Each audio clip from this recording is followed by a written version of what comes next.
Save My Piggies, Your Life, Your Limb, Your Story, with host Dr. John Phillips and Kim McNicholas. Welcome, everybody, to a special Save My Piggies podcast episode. We're live on the radio and we're talking to our new guests today, Karen and Axel.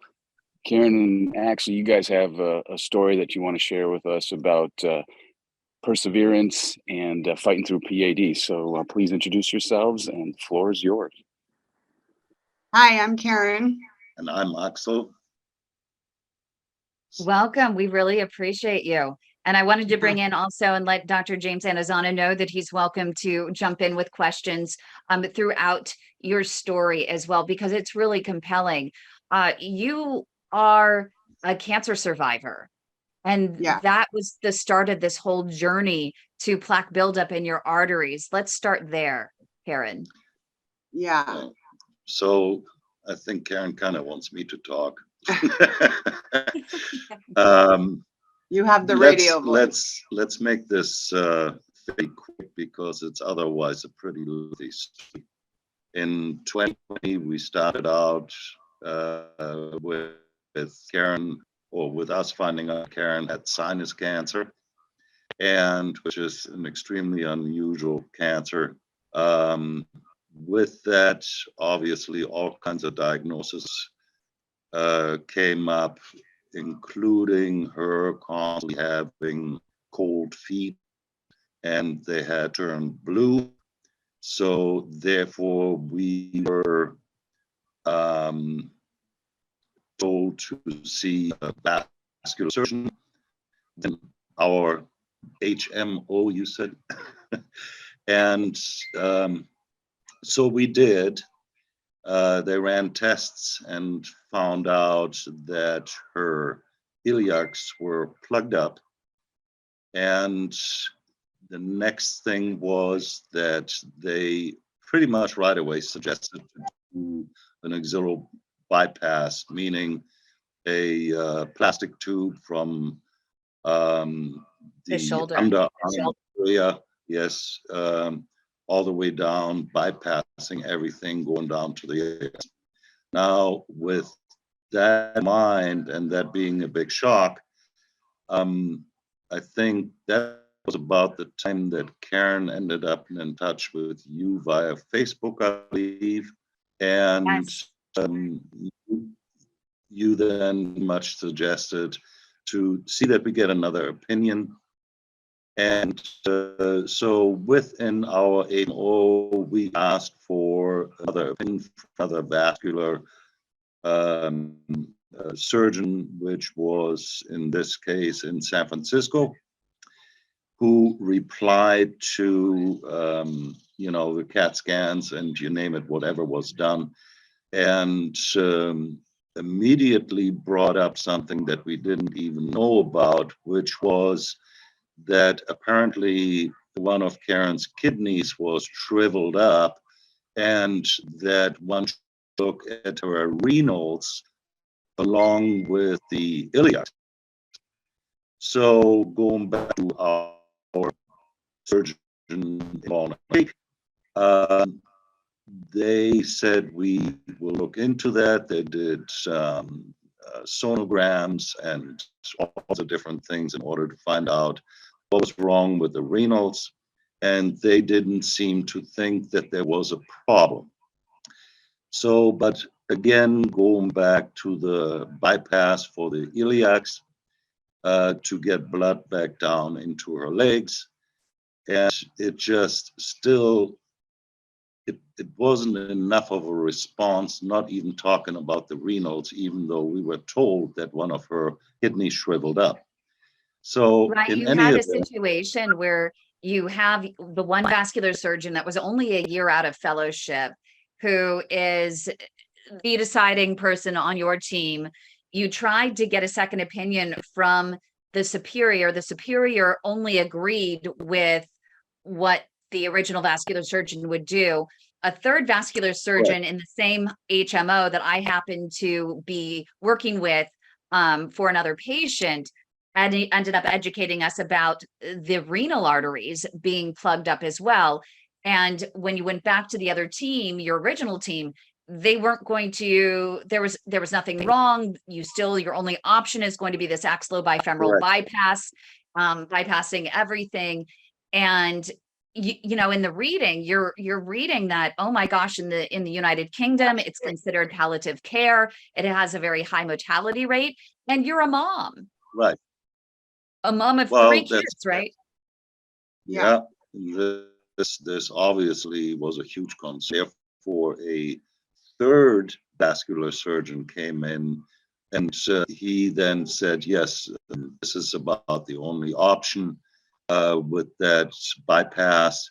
And again, not going into the whole renal problem. Now, when we brought it up to him, he said, well, we don't think that this is too big of a problem. You know, if it comes down to it, dialysis is not that bad of a thing anymore. Can't even do it home nowadays. So, I mean, that was not a good enough answer to have a good and life to be there for the kids and to have any kind of longevity. So with that, we were able to hook up with Dr. Joy at Bay Area Vascular and Vein, and Vascular. You know, what's really disconcerting is that we tried multiple ways within this HMO to find a second, you know, to allow you, you know, a second opinion outside of the HMO, because there weren't any advanced options available. But because they offered you options, these invasive surgical options in the form of the axillobifemoral bypass as frontline treatment, there was no question. You didn't need to go anywhere else. So coming up right here on the Heart of Innovation, we're going to hear what they ended up having to do in order to save not only Karen's limb, but also her life. So stay with us. You don't want to miss that. Hi, everyone, and welcome back to the show. We are talking to Karen and Axel here in the San Francisco Bay Area. They belong to a large HMO, and Karen was told she needed what many doctors in the United Kingdom in particular consider palliative care, and axillobifemoral bypass as frontline treatment for blocked iliac arteries. I would imagine at the same time, part of that aorta must have been blocked as well, because if they weren't going to do an aortobifemoral bypass, which is obviously, it is frontline treatment versus an axillobifemoral bypass for most, it's rarely done these days, and you know, usually done when all other options are exhausted. But that was being offered as frontline treatment. HMO would not let you even get an outside opinion outside of the HMO, and so you made a really tough decision, Karen and Axel. What was that? Well, basically that we, and it did not matter. A life is worth $1 million or more, but we made the decision to pay out of pocket to get her the best care that was available, which we were able to obtain through Dr. Joy. Now, going in, initially we had a consultation, and we asked if he could help us. And looking at our records, he said yes, that he could.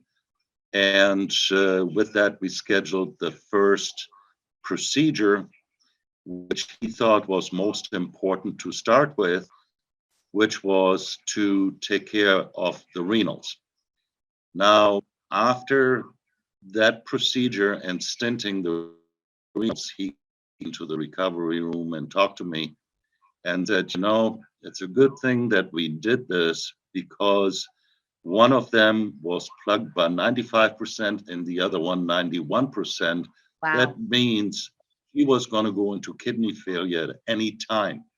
So with that, we then waited, a couple of months or whatever we had to wait in order to then get going on the next procedure, which was going to be one of the iliacs.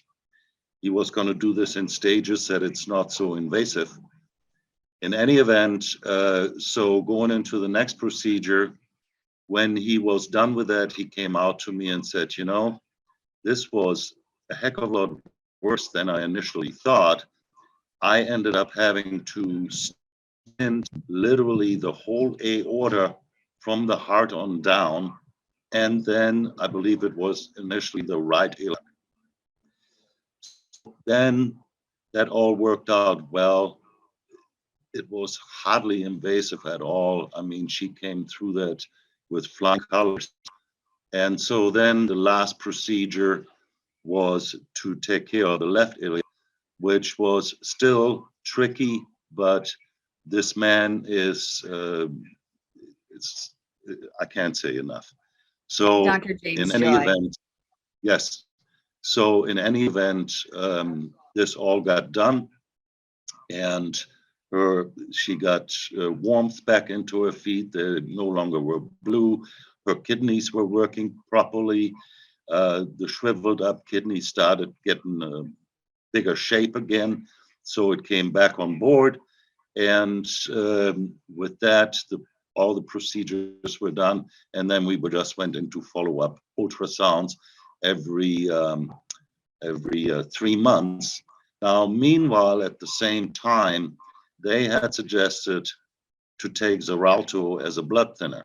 Now, through our HMO, being on the best plan that available to us, we tried to order that, and we were able to order it, but then we found out it was going to be what, $1,300? $1,300 for 30 days. For 30 days. And so meanwhile, every time we went to the ultrasound at Dr. Joy's office, Nima, his sidekick, or whatever you want to call her, Wonderful. she's fantastic.